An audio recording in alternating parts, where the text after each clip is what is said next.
Hi friends, my name is Ashley Ann and I'm an accountability and clarity coach, and today we are going over 3 things that kill your consistency.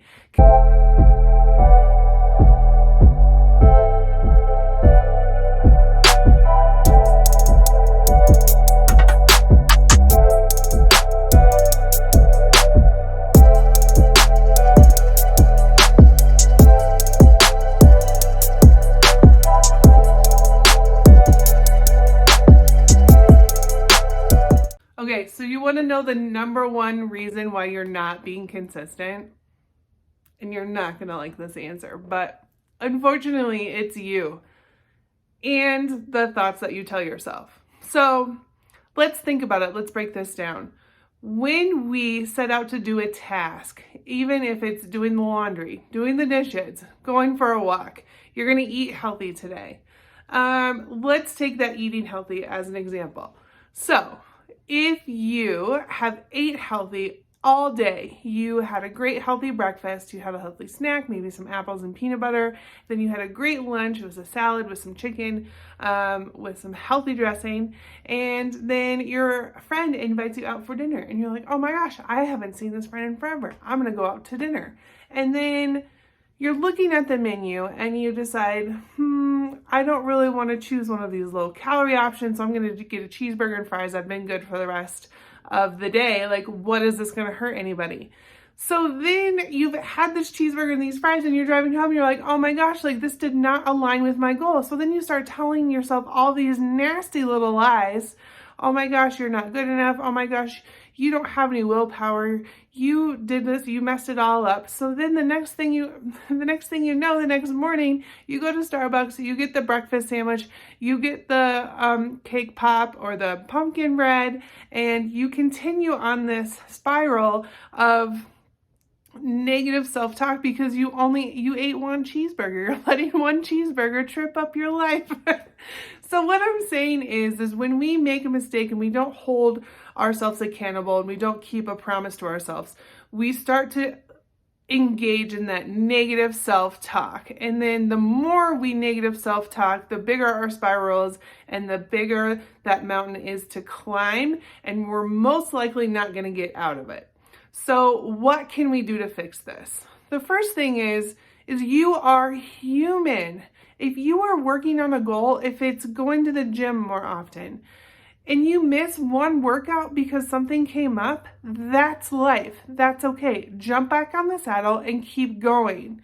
It's okay if you miss one, and that does not derail your entire goal. Even if you miss 1 or 2, keep going. Do not quit. That is not a permission slip to quit, a permission slip to quit and not keep going towards your goal. You also need to make sure that you're keeping that negative self-talk in check. You are not a failure. You are not worthy of what you're working towards. You are deserving of all the things that you are working towards, and you will get them. Just don't quit. The second reason why we lack consistency is because our why behind the goal is not strong enough. So let's take losing weight, for example. If you want to lose weight and you're doing it because you think, if I lose weight, then I'll be more attractive and people will want to date me.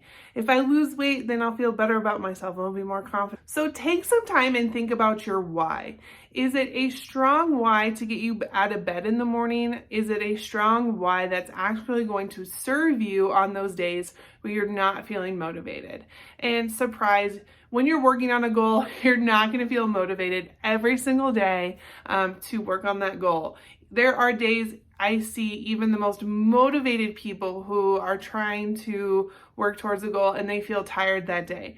And it is okay to give yourself a break depending on what's going on in your life, but pick it back up the next day and keep those promises to yourself.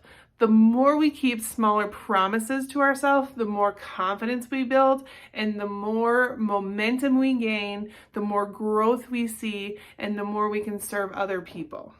I also encourage you to write down your why. Put it on a Post-it note. Put it as the wallpaper on your phone. Let yourself know why you are working towards something and why it is important to you. This can help you also push you on the days where you're feeling tired, you're feeling less motivated and not inspired. The third thing that keeps you from being consistent is that you have these huge and lofty goals, which are amazing, but you may be trying to bite too much off at one time. Or you have so many goals going on at the same time that you don't know where to go. You're feeling overwhelmed, so you don't know where to start. My friend, it's okay. We all do this. So when you are setting a goal, pick one goal and break it down into smaller pieces. If you are just getting started on a self-development journey or you're just starting a business, it can get super overwhelming watching what everybody else is doing. Pick one thing.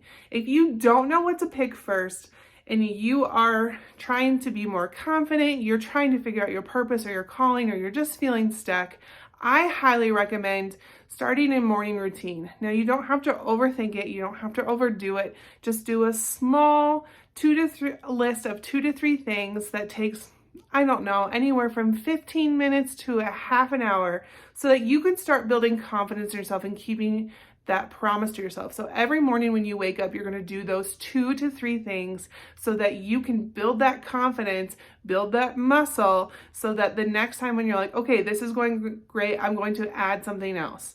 So if you want to start walking more often to move your body, that makes you feel good, right? So you're going to do your morning routine and then go for a walk. This doesn't have to be simultaneous, but you can do those things. When we keep those promises to ourselves, then we are able to move forward and attempt bigger, larger goals. When you have a really large goal, break it down into pieces that you can do each day. Is there 30 minutes to an hour that you can work on that goal a day? If you're building a website, for example, that takes a lot of most people are not going to be able to knock out a website in an entire day. So could you break that website down into 2 weeks? Could you work on the home page for 2 days and then work on the landing page for 2 days?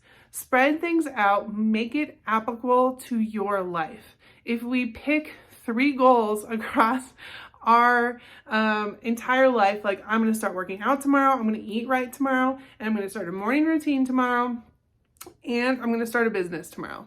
Hi, friend, you're going to fail. You need to pick one thing at a time and be okay that it takes time to reach these things. Okay, my friends, so today that we have learned that you are not the problem. It is that silly little voice in your head that is telling you that you have failed. So we need to make sure that that self-judgment takes a backseat when we're working on our goals. We also need to make sure that our why is really strong so that on those days that we don't feel motivated, we're still showing up for others and we're showing up for our purpose and our calling. The other thing is that we're setting realistic goals for ourselves, no matter what that goal or vision is, that we are taking daily action, moving forward, even if it's an inch, or if it's a foot, or if it's 2 feet. So make sure that we are setting realistic goals. Thank you for stopping in today. Again, my name is Ashley Ann, and I'm an accountability and clarity coach. Be sure to like, comment, and subscribe. And down below, you can book a free complimentary call with me if you are looking to boost your consistency and you need that extra boost of accountability. I will see you next time as we share brave stories, productivity tips, and we build our most authentic lives.